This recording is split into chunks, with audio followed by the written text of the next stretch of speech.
You're currently embarking on a research project. In fact, you're soliciting the help of female students here at the university. Your research project is called Freezing the Biological Clock. And it's looking at this very new issue, if you like, of social egg freezing. I just wondered, where did this idea come from originally, and what are you hoping to find from your research? The original idea came from some work I was doing with some colleagues in Singapore, where there are real concerns about low fertility rates and the fact that with increasing opportunities for education, young women in particular are not having children as early as happened in previous generations. And so there are many countries, UK, Singapore, in fact most of Western Europe and most of Southeast Asia, have extremely low fertility rates.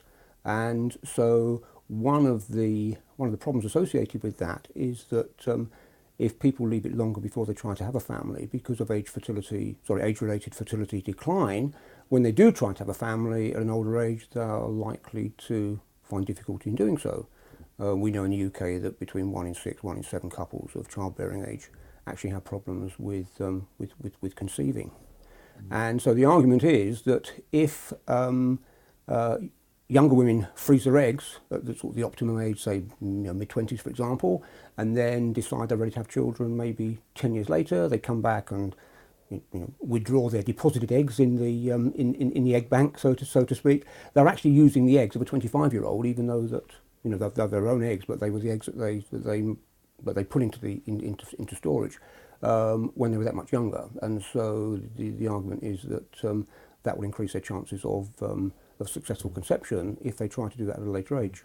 Do you think that young women are aware of age-related fertility decline? Is it something that's not on their radar at all? Well, I mean, that's really what the study, or part of what the study's about, to try and find that out. I mean, what I suspect is it will show that there will be a significant number who either have no information at all, so they simply say they don't know, or that they'll have incorrect information, because that's what I would expect from other studies that have been conducted in different countries that have looked at women's knowledge about fertility decline, and particularly age-related fertility decline. So it will confirm or not the extent to which this lack of accurate information applies to what are a well-educated group of young women. And I think part of that also goes back to schooling, because for many years schools have put a lot of emphasis on telling young people how to avoid unwanted conception, unwanted pregnancy.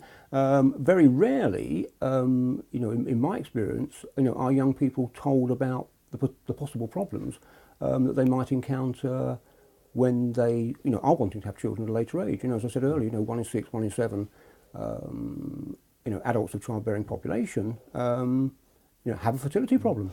And just lifting this from the personal level to the country as a whole, or various countries, this can be a problem for the countries as well, can't it? Well, it is. I mean, because countries in Western Europe in particular and sort of Southeast Asia have low fertility rates. I mean, what we're seeing is an increasingly aging population. I mean, I'm a good example, of the post-war baby boom, and I was sort of tail end of that. We're approaching retirement now, and there aren't the number of young people being born to pay for our pensions, for example, to pay for the welfare services, the health services that we actually need. So it's a major demographic social policy problem for governments.